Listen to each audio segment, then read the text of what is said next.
The teaching that the church will not be here for the Great Tribulation is a massive false teaching that's going to set people up for massive disillusionment and offense and pain when they're not secretly raptured before the tribulation begins. Now, we've already seen multiple passages. We're only in chapter 8. We've only done 7 chapters, and already we've seen how dynamic the church's role is in the Great Tribulation.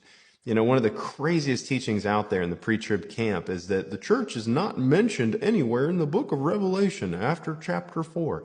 You go, God, what? What are you, why? Why would you say that? The church is mentioned in every single chapter. They're mentioned in chapter 6. They're being slain. They're mentioned in chapter 7. They're being killed and saved through the Great Tribulation from every tribe, tongue, and nation. In chapter 8, we see the saints praying and we see them releasing judgments on the Antichrist's empire. What do you mean they're not mentioned here? They're mentioned all over. The blood of the saints is all over this book. And the pre-trib camp will say, well, that's the tribulation saints. You go, well, that's convenient. There's zero proof or evidence of a tribulation saint that distinguishes them from the saints. So where do you guys get that? And there is no answer because you can't get it. You have to make that up.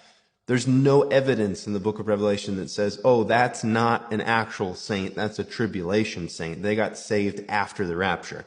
That's the teaching. I mean, think about how crazy this is for a moment. Whether you believe it or you don't, or you're not familiar with it, just it's like to inoculate you from hearing this false teaching. Think about this for a minute.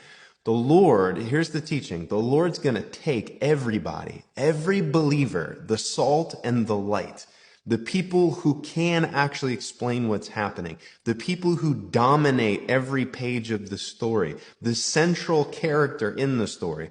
The Lord's going to take her out of the picture, put her in heaven for a little while, and she can eat popcorn while the nations get pummeled, while Israel gets pummeled.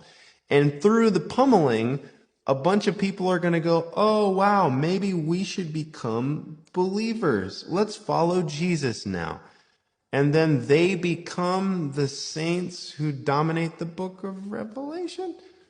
It's crazy. It's a crazy teaching. And I want to be respectful. There's very good men and women who believe it. I have dear friends who believe it. But it is a dangerous, destructive, misleading teaching.